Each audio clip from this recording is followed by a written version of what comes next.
George Herbert Walker Bush, the 41st President of the United States, has died. He was 94 years old. Patriarch of one of the most powerful political dynasties in American history. His son, George W. Bush, serving as 43rd president. President Bush dying just 7 months and 13 days after his beloved wife, Barbara, passed away. Bush, 41, as he's often referred to, was the last president of the greatest generation. He pursued a life of extraordinary service to America. A man who put country above party and family above everything. President Bush faced victory and defeat, tragedy and triumph with modesty, humor, and uncommon grace. ABC's David Muir looks back at the life and legacy of this American president. George Herbert Walker Bush, America's 41st president. Born June 12, 1924 in Milton, Massachusetts, one of 5 children. He was the son of a banker and a politician. He would later meet the love of his life, Barbara Pierce, at a Christmas dance. He was the first boy she would kiss. The following year, on his 18th birthday, George enlisted in the war, becoming the youngest pilot in the U.S. Navy.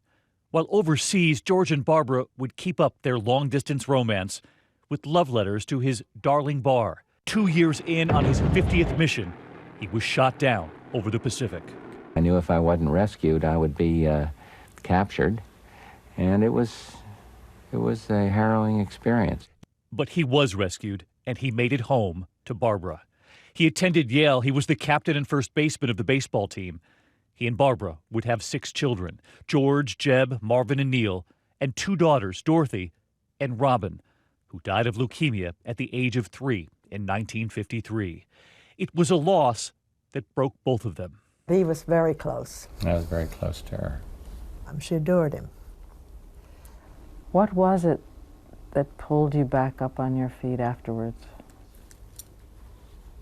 He was very strong then. He was wonderful. They had moved the family to Texas, where he ran a successful oil business.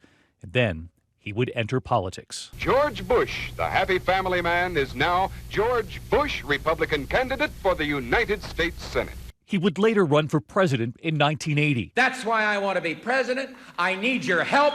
That's why I think I will be. But Ronald Reagan would win the nomination and the presidency. He would serve 8 years as his loyal vice president, and then he would run again, and he won as a moderate. I want a kinder and gentler nation. As president, when Saddam Hussein invaded Kuwait, it was George H.W. Bush who pulled together a coalition of allies, launching Operation Desert Storm. Kuwait is liberated. Iraq's army is defeated. Our military objectives are met. But with the economy being tested, there was a promise he made 4 years earlier that would come back to haunt him when he ran for re-election. Read my lips. No new taxes. He would lose to Bill Clinton, and it stung, describing the loss to Diane Sawyer. I just had a great feeling of letting down a lot of people that worked for me. You have this ghastly feeling you let them down, and then you get over it, and you go on with your life. He would leave a letter for Bill Clinton, writing, "I never felt the loneliness some presidents have described. I wish your family well. Your success is now our country's success. I am rooting hard for you." He would later build an unlikely friendship, a bond with the man who beat him. Together with Bill Clinton, they would raise money for the victims of the tsunami and here at home after Katrina. I think it sent a good sign across the country that you don't have, because you run against somebody, it doesn't make you an enemy. After his presidency, George H.W. Bush would continue to endear himself to the American people, proving he was forever young, jumping from a plane on his birthday. He and Barbara were married 73 years, the longest of any president and first lady, and we would learn he was holding her hand until the very end. He bid farewell to his beloved Barbara, the Clintons, the Obamas, and First Lady Melania Trump by his side, and Barbara Bush revealing along the way how she would want her husband remembered. He is the most decent, honorable, wonderful. Nobody's ever been as lucky as I've been. I want people to remember him as courageous. I want them to remember him as he is. As he sat before his wife, there was sadness, but not fear, as he once told Diane. I do think that you go to heaven, there is a heaven, and I don't fear it, though. When I was a little guy, I'd fear death. I'd worried about it, be scared. Not anymore. There is a heaven. Our thanks to David Muir. On the phone with us tonight is presidential historian Mark Updegrove. Now, Mark, you were with the Bush family this summer. You wrote the book, The Last Republican, about the Bushes. How should the nation remember this man, this president? Well, I think it's threefold, Byron. Number one, he's the last of our World War II presidents, the first being John F. Kennedy in 1961 when he took office, the last being George H.W. Bush, who left office in 1993. And he really embodied the best of the greatest generation.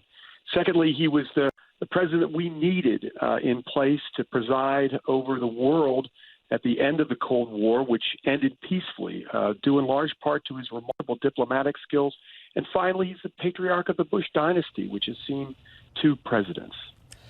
And Mark, talk about his relationship with President Bush, the man who defeated him. It was a contentious election, but yet President Clinton, but yet there was tremendous civility between the two men. And they seemed to form a friendship. They did, an unlikely friendship, which happened in the millennium when George W. Bush, George W. Bush's eldest child, who succeeded him in the presidency, put he and Clinton together to tour Southeast Asia after a tsunami had ripped through that part of the world. And when they went over together on the trip, they sort of formed this very unlikely friendship. And I think a lot of it had to do with their great respect for one another. One of the things that President Bush said to me is that friendship became a dividend in his life. Very unexpected, but something that he was very grateful for. One can make the argument that no modern-day president had a better resume than George H.W. Bush for the job. Talk about his remarkable life, his service to the nation. Well, he started off running for the Senate in 1964 unsuccessfully, soon ran for Congress and won a seat in his district in Houston, served two terms from 1965 to 1969. He ran for Senate again unsuccessfully, became went to the United Nations as the diplomatic representative of the United States. He would then go to become the chairman of the GOP during Watergate. Very turbulent time to be serving as the chairman of the Republican Party. After that, he went to become a special envoy to China, knowing that China would see its rise in the world.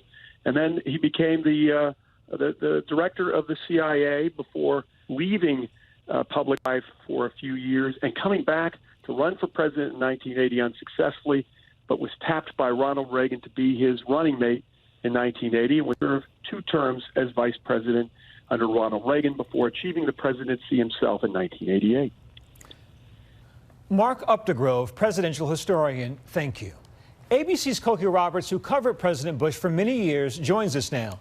Good evening, Cokie. What are your memories of this American president? Byron, he was such an incredibly decent human being. And that was true throughout his life. He talked about how his mother always told him, don't brag, which was hard for a politician. But he took it to heart, and he really was very self-effacing always, and always trying to put other people first. I last saw him this summer when I went up to Kennebunkport to do an event for the Barbara Bush Literacy Program. And I had my 13-year-old grandson with me. And we went in to see President Bush, who was much diminished in a wheelchair and not able to speak that well, but had such a good sense of humor and was so kind to my grandson that he said to me later, I think that guy still got his humor with him. And he just always tried desperately to do the right thing. And there were times, of course, in his political life when he did things that you and I might have said were not up and up always, which happens in the course of a campaign. But by and large, the word that I would use, just to describe him as incredibly decent. Cokie Roberts, thank you so very much. Hi everyone, George Stephanopoulos here. Thanks for checking out the ABC News YouTube channel. If you'd like to get more videos, show highlights, and watch live event coverage, click on the right over here to subscribe to our channel, and don't forget to download the ABC News app for breaking news alerts. Thanks for watching.